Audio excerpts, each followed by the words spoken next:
નમસ્કાર, આપ જોઈ રહ્યા છો TV9 અત્યાર સુધીના તમામ ખાસ સમાચારો સાથે હું છું ઝરણા સોની અને સમાચારની શરૂઆત કરીએ એક બ્રેકિંગ ન્યૂઝથી જે છે જાતિ આધારિત વસ્તી ગણતરીને કેન્દ્ર સરકારે આપી છે લીલી ઝંડી। CCPAની બેઠકમાં કેન્દ્ર સરકારે આ અંગે મોટો નિર્ણય કર્યો। કોંગ્રેસનું કહેવું છે કે અમે આંદોલન કર્યું, અમે લોકોની વચ્ચે ગયા અને એટલા માટે હવે કેન્દ્ર સરકારે આ નિર્ણય અમારા આંદોલન મેં એટલા માટે જ કહ્યું કે જ્યારે સત્તા ઉપર હતા ત્યારે એ નિર્ણય ન લીધો અને આંદોલન એટલા માટે કર્યું અને એટલા માટે મુદ્દો ચગાવ્યો કે ફરીથી સત્તા ઉપર આવવું હતું। અમે તો સત્તા ઉપર જ છીએ। આદરણીય મોદી સાહેબ અને ભારતીય જનતા પાર્ટીની સરકાર વર્ષો સુધી સત્તા ઉપરથી હટવાનું અથવા તો એને હટાવી શકવાનું કોંગ્રેસમાં સામર્થ્ય ન રહેવાથી એમને આ મુદ્દાને જાતિકીય જનગણનાને એ પોલિટિકલ મુદ્દો બનાવ્યો।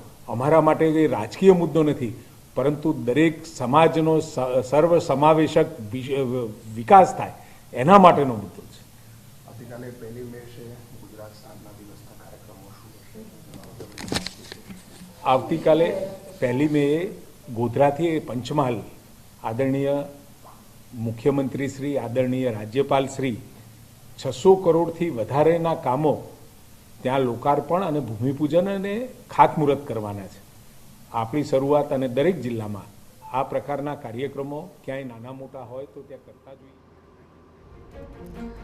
તો જાતિ આધારિત વસ્તી ગણતરીને જ્યારે લીલી ઝંડી આપી દેવામાં આવે છે કેન્દ્ર સરકાર દ્વારા, ત્યારે રાજ્ય સરકારે જાતિ આધારિત વસ્તી ગણતરીના નિર્ણયને આવકાર્યો છે। તેઓએ કહ્યું છે કે જાતિ આધારિત વસ્તી ગણતરી પર જે રાજનીતિ કરવામાં આવી રહી છે તે અયોગ્ય છે।